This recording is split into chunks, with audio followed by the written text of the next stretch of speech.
Today I'm going to tell you a horror story, so watch till the end. It's going to be really creepy.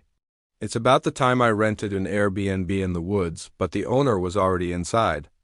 It all started when I decided to escape the chaos of city life and booked a quiet Airbnb in the middle of a dense forest in Oregon.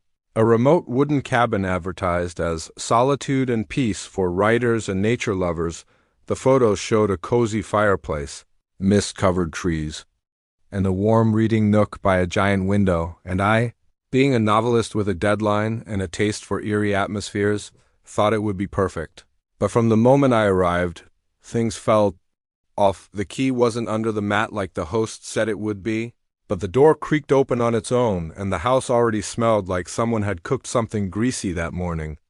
Though I was supposed to be the first guest in over a month, I called the host, but no answer, just voicemail, and I figured maybe they forgot to clean up. But as I stepped inside, I saw muddy footprints on the floor, leading from the back door to the kitchen and then disappearing altogether.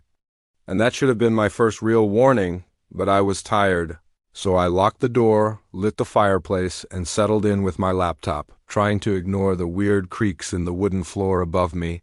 Even though the host claimed the cabin had no second floor, just a low attic used for storage, still, I heard soft footsteps overhead, followed by the sound of something dragging. I convinced myself it was a raccoon or maybe an old pipe and brushed it off until I noticed that the family photo on the mantel was not the one in the Airbnb listing.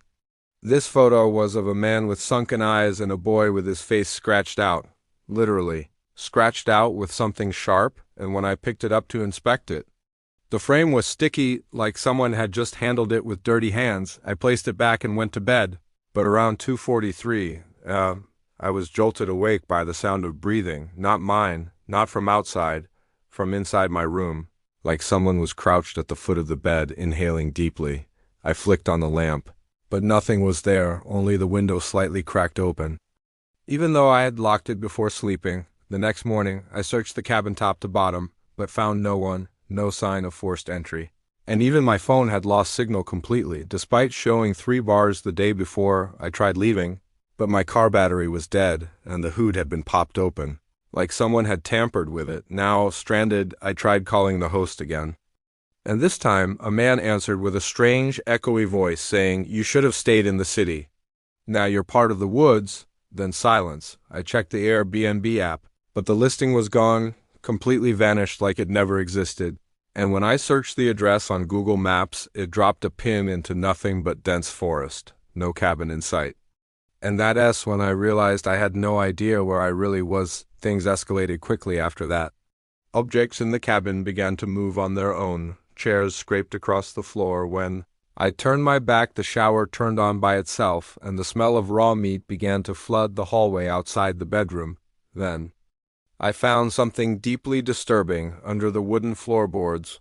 Where a panel had come loose was a small journal belonging to a previous guest, dated 3 years ago, and the last entry read, "He comes at night and he never lets you leave.